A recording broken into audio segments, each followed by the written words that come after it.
Capítulo 5. 2 semanas depois de me despedir do meu amigo Topsius, avistei entre as árvores sem folhas o portão da casa da titi. E me deleitava com a certeza da gloriosa mudança que se fizera na minha fortuna doméstica e na minha influência social. Até aí, quem era eu na casa da senhora Dona Patrocínio? O menino Teodorico, que, apesar do seu diploma de doutor e das suas barbas de raposão, não podia mandar selar a égua sem implorar licença à titi. E agora? Quem eu era? O nosso doutor Teodorico, que ganhara no contato santo com os lugares do Evangelho uma autoridade quase pontificial. Titi me recebeu muito bem, e quando eu mostrei a caixa que continha sua relíquia, as mãos da hedionda senhora tremeram ao tocar aquelas tábuas que continham o princípio miraculoso da sua saúde e o amparo das suas aflições. Depois, no oratório, fui perfeito. Não ajoelhei. De longe fiz ao Jesus de ouro um aceno familiar, como a um velho amigo com quem se tem segredos. A titi queria saber que relíquia era, para as velas, para o respeito. Logo se verá, à noite é que se desencaixotam as relíquias, foi o que me recomendou o patriarca de Jerusalém. Em todo caso, acenda a titi mais 4 luzes, que até a madeirinha é santa. No jantar tinha uma travessa de arroz doce com as minhas iniciais, debaixo de um coração e de uma cruz, desenhadas à canela pela titi. E eu narrei a minha santa jornada. Ai, que santo! Ai, que santo ouvir essas coisas! Jesus até dá uns gostinhos por dentro. E sem moderação eu falava da minha intimidade com o céu. Dizia, uma tarde no Monte das Oliveiras, estando a rezar, passou de repente um anjo. E depois, fui ao túmulo do Nosso Senhor, abri a tampa e gritei para dentro. E falei das minhas rezas e jejuns. No deserto onde viveu São João, me sustentei como ele de gafanhotos. Ai, que ternura os gafanhotinhos! E que gosto para o nosso rico São João, como ele havia de ficar! E me perguntou se eu tinha trazido orações que curavam doenças, porque ela andava sofrendo de cãibras. Trago uma que não falha em cãibras, que me deu um monge meu amigo, a quem costuma aparecer o menino Jesus. Disse e acendi um cigarro. Eu nunca tinha ousado fumar diante da titi. Depois perguntei sobre os amigos, e titi me falou que o padre Casimiro estava de cama, com as pernas inchadas, que estava fazendo muita falta, e que o sobrinho dele, padre Negrão, andava fazendo companhia à titi. Vinha jantar toda noite com ela. Resmunguei com autoridade. Lá em Jerusalém, os padres só vêm jantar aos domingos. Faz mais virtude. Fui me arrumar para receber os amigos que chegariam em breve para me ver. E pensando que agora nada me separava da herança, apenas a carne mesma da velha, habitada por uma teimosa chama vital. Então não me contive. Atirei a alma para as alturas, gritei desesperadamente em toda a ânsia do meu desejo. Ó Santa Virgem Maria, faz com que ela arrebente depressa! Desci. E na sala estava o padre Pinheiro, Margaride, Justino e o tal padre Negrão. E assim fui contando todos os detalhes da minha santa viagem, até que os amigos se lembraram de perguntar das lembrancinhas, a água do Jordão, o raminho do Monte das Oliveiras. Fui no quarto buscar, e quando voltei, ouvi o inestimável Dr. Margaride. Dona Patrocínio, eu não lhe quis dizer diante dele, mas isto agora é mais do que ter um sobrinho e um cavalheiro, isto é ter em casa um amigo íntimo do nosso Senhor Jesus Cristo. Bem, para a titi, não lhe parecia delicado para o Nosso Senhor que se repartissem essas relíquias mínimas antes de lhe ser entregue a ela, como senhora e tia, na capela, a grande relíquia. Assim fomos todos ao oratório, que resplandecia. O Cristo, de ouro maciço, suava ouro, sangrava ouro, reluzia preciosamente. Coloquei o caixote na almofada de veludo e solenemente falei. Antes de tudo, parece-me bem explicar que tudo cá nesta relíquia, papel, fita, caixotinho, pregos, tudo é santo. Assim, por exemplo, os preguinhos são da Arca de Noé, até ainda enferrujados, e tudo do melhor, tudo a escorrer virtude. E agora, para que cada um esteja prevenido e possa fazer as orações que mais lhe calharem, devo dizer o que é a relíquia. Tossi, cerrei os olhos. É a coroa de espinhos. A titi, com um rouco gemido, caiu, abraçando o caixote nos braços trêmulos. Mas o Margaride coçava pensativamente o queixo austero. Justino sumiu na profundidade dos seus colarinhos. E o ladino negrão escancarava para mim uma bocaça de onde saía assombro e indignação. Meu Deus! Magistrados e sacerdotes mostravam incredulidade. Isso era péssimo para mim. Eu comecei a tremer e suar. Então, o padre Pinheiro, muito sério, convicto, se debruçou, apertou a mão da titi para felicitá-la pela posição religiosa que se tinha elevado pela posse daquela relíquia. E, cedendo à forte autoridade litúrgica do padre Pinheiro, todos, em fila, cumprimentaram a senhora. De posse das ferramentas adequadas, abri o caixote e tirei de lá o embrulhinho. É a minha querida titi, só a ela que compete, pela sua muita virtude, desembrulhar o pacotinho. E ela, com a gravidade de um pontífice, com o cuidado de quem teme magoar um corpo divino, foi desfazendo, uma a uma, as dobras do papel pardo. Uma brancura de linho apareceu. A titi puxou, e por entre os santos, aos pés da cruz, se espalhou com laços e rendas a camisa de dormir da Mary. Em todo o seu luxo, com todo o seu impudor, com cada prega cheirando a pecado, e pregado nela por um alfinete, o bilhete. Ao meu Teodorico, meu portuguesinho valente, em lembrança do muito que gozamos. Assinado M.M. Nem sei bem o que aconteceu porque eu desmaiei, mas distingui a bota do negrão chutando a camisa para fora do oratório. Escárnio, camisa de prostituta, profanação do oratório. Titi cuspiu em mim. Porcalhão! Vivência surgiu na minha frente. Menino, a senhora manda dizer que saia imediatamente para o meio da rua, que não o quer mais nem um instante nesta casa. Se não sai já para a rua, a senhora diz que manda chamar um polícia. Peguei minha escova de dentes, um chinelo, uma das malas e saí. Já na rua percebi que a mala era a das relíquias menores. Como tinha ainda algum dinheirinho no bolso, hospedei-me em um hotel barato. No dia seguinte, no restaurante do hotel, conheci um cavalheiro, o Sr. Lino. Começamos a conversar, falei da minha viagem a Jerusalém e pouco depois estava negociando um vidrinho de água do Jordão. Providencialmente, me tornei vendedor de relíquias. Em pouco tempo eliminei o Sr. Lino que servia de intermediário e, além de vender diretamente, já produzia eu mesmo os vidrinhos de água batismal colhidas no Rio Jordão. E todas as relíquias tinham um certificado de autenticidade com a assinatura do Patriarca de Jerusalém. Além disso, a notícia da minha viagem à Terra Santa dava mais credibilidade às relíquias.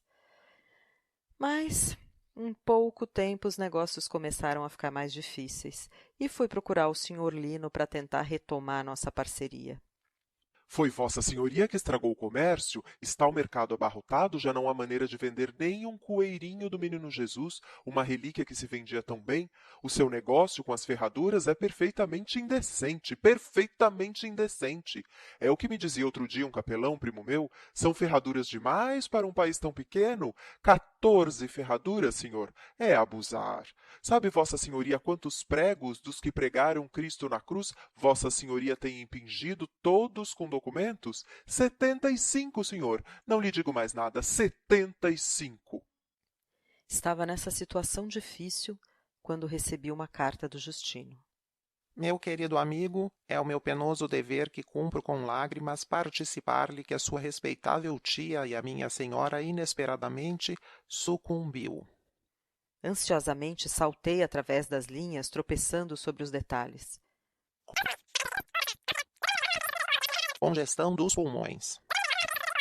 Sacramentos recebidos. Todos a chorar. O nosso negrão.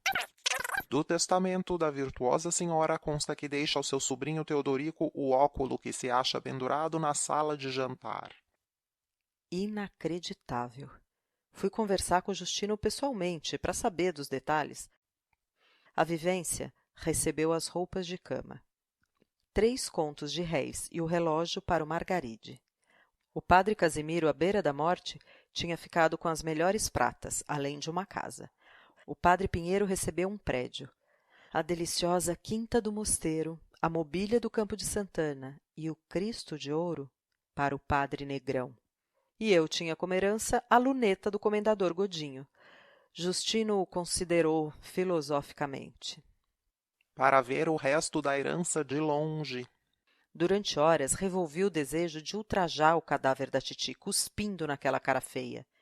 Pedi às árvores que recusassem sombra sua sepultura. Invoquei o demônio. Dou-te minha alma se torturares incansavelmente a velha. Gritei com os braços para as alturas. Deus, se tens um céu, escorraça-a de lá. Decidi escrever comunicados nos jornais, contando que ela se prostituía a um galego no sótão. E, analisando a situação a que tinha chegado, pensei. Tudo isso por quê? Porque um dia, na estalagem de uma cidade da Ásia, 2 embrulhos de papel pardo tinham sido trocados. Nunca houve zombaria igual da sorte. Deus, me diz, demônio, como aconteceu essa troca de embrulhos que é a tragédia da minha vida? Enquanto estava com esses pensamentos, bati os olhos no Cristo crucificado. Ele tinha os olhos cravados em mim, e mais abertos, como gozando a derrota da minha vida. Foste tu! Gritei de repente, iluminado e compreendendo o prodígio. Sim, foste tu! E por quê? O que eu te fiz? Já tiveste devoção mais perfeita? Eu ia à missa todos os domingos, comia bacalhau todas as sextas-feiras para te agradar, passava horas no oratório da titi com os joelhos doloridos. Olha bem para mim, olha bem para mim. Não te lembras de ter visto este rosto há séculos, quando eras um rabi, quando eras apenas uma inteligência criadora e uma bondade ativa, e, portanto, considerado pelos homens sérios como um perigo social? Nesse dia, houve em Jerusalém um coração que espontaneamente, sem engodo no céu nem terror do inferno, estremeceu por ti. Foi o meu. E agora me persegues? Por quê? De repente, o Cristo deslizou para mim serenamente, crescendo até o teto, belo e majestoso. Com um berro, caí sobre os joelhos, bati a cara no chão apavorado. E então ele disse: Quando tu ias ao alto da graça beijar no pé uma imagem, era para contar servilmente a titi a piedade com que deras o beijo, porque jamais houve oração nos teus lábios, humildade no teu olhar, que não fosse para que a titi ficasse agradada no seu fervor de beata. O Deus a que te prostravas era o dinheiro do comendador Godinho. Tu foste ilimitadamente hipócrita.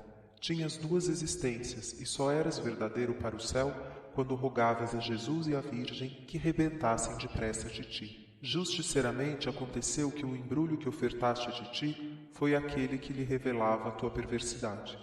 Eu não sei quem fez essa troca dos teus embrulhos. Talvez ninguém, talvez tu mesmo. Os teus tédios de deserdado não provêm dessa mudança de espinhos em rendas, mas de viveres 2 vidas, uma verdadeira e de iniquidade, outra fingida e de santidade. Tu dizes que eu te persigo. Não.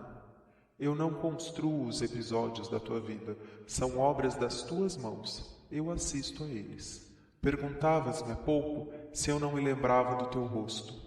Eu pergunto-te agora se não te lembras da minha voz. Eu não sou Jesus de Nazaré, nem outro Deus criado pelos homens. Sou anterior aos deuses transitórios.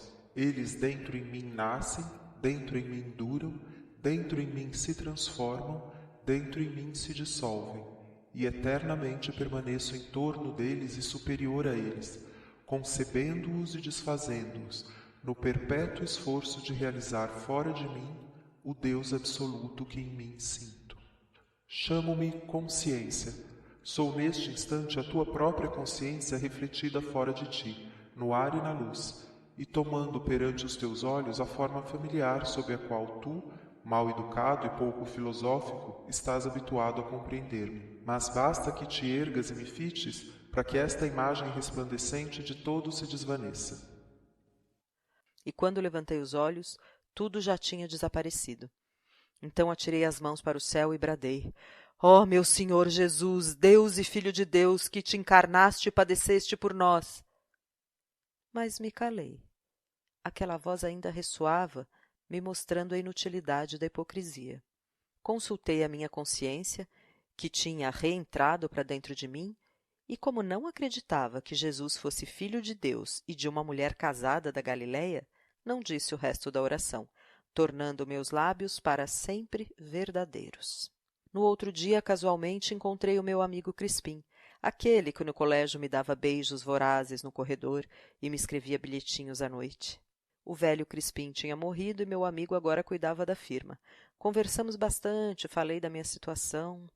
Um dos empregados do escritório começou a fazer versos, a meter-se com atrizes. É muito republicano, achincalhando as coisas santas, enfim, um horror. Desembaracei-me dele. Ora, tu tinhas boa letra. Uma conta de somar sempre saberás fazer. Lá está a carteira do homem, vai lá. São 25.000 réis. Com 2 lágrimas brotando dos olhos, abracei Crispim e companhia, que me disse com uma careta de quem sente um gosto azedo. Irra, que estás muitíssimo feio! Fazia meu trabalho com muita dedicação, aprendi muitas coisas, até que num sábado à tarde, quando eu ia fechar o livro de caixa, Crispim e companhia parou diante da minha carteira risonho. Ouve lá, ó raposão, tu a que missa costumas ir? Eu pergunto isso porque amanhã vou com a minha irmã à outra banda, a nossa quinta ribeira. Ora, se tu não estás muito apegado à outra missa, venhas à de Santos, às 9. Íamos almoçar ao Hotel Central e embarcávamos de lá para as Cacilhas. Estou com vontade que conheças minha irmã.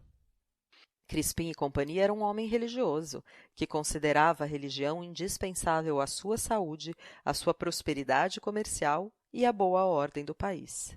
O empregado, que antes ocupava o meu lugar, se tornou intolerável justamente por escrever folhetins ultrajando a Eucaristia. Eu ia dizer a Crispim e companhia que estava tão apegado à missa da Conceição Nova, mas lembrei daquela voz. Calei a mentira beata e disse muito firme: Olha, Crispim, eu nunca vou à missa. Eu não posso acreditar que o corpo de Deus esteja todos os domingos num pedaço de hóstia feita de farinha. Deus não tem corpo, nunca teve. Te digo isso rasgadamente. Podes fazer comigo o que quiseres. Paciência. Pois olha, raposo, calha-me essa franqueza. Eu gosto de gente lisa. O outro velhaco que estava aí a essa carteira diante de mim dizia: grande homem, o Papa, e depois ia para os botequins e punha o Santo Padre de rastos. Pois acabou-se. Não tens religião, mas tens cavalheirismo. Em todo caso, às 10 no Central para o almocinho, e a vela depois para a Ribeira. Assim eu conheci a irmã da firma. Chamava-se Dona Jesuína. Tinha 32 anos e era zarolha. Mas desde esse domingo no campo, os seus cabelos ruivos, o seu peito suculento, a sua pele, o seu riso, tinham me tornado pensativo. Ela foi educada nas Salésias, sabia geografia, história e todos os reis da França, e me chamava Teodorico Coração de Leão, por eu ter ido à Palestina. Agora, aos domingos, eu jantava com a família Crispim.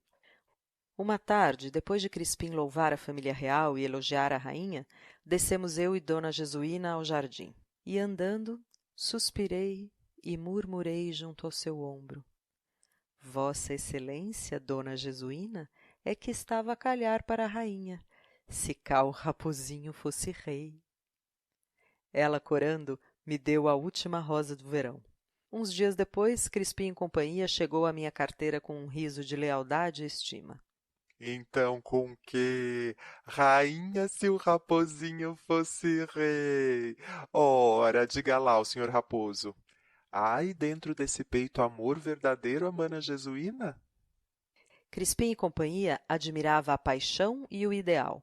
Eu ia já dizer que adorava a senhora Dona Jesuína como a uma estrela remota, mas recordei a voz.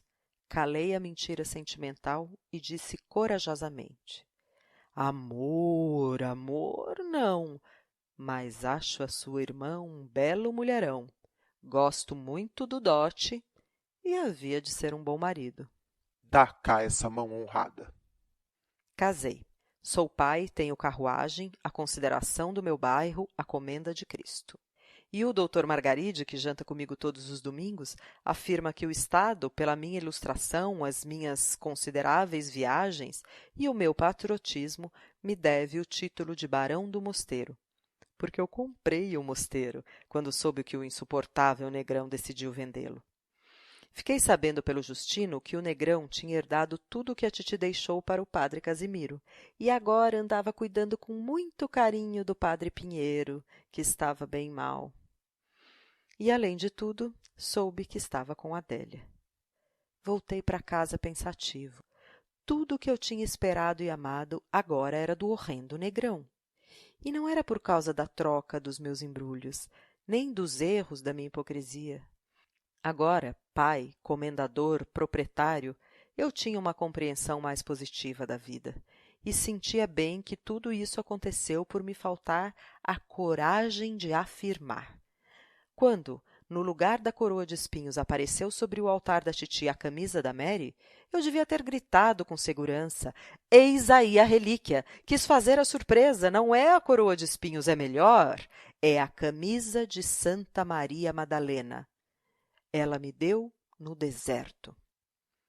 E logo provava com esse papel, escrito em letra perfeita. Ao meu Teodorico, meu portuguesinho valente, em lembrança do muito que gozamos. O muito que gozamos era sobre o meu prazer em mandar à santa as minhas orações para o céu, e o dela no céu em receber as minhas orações. E lá brilhavam as suas iniciais.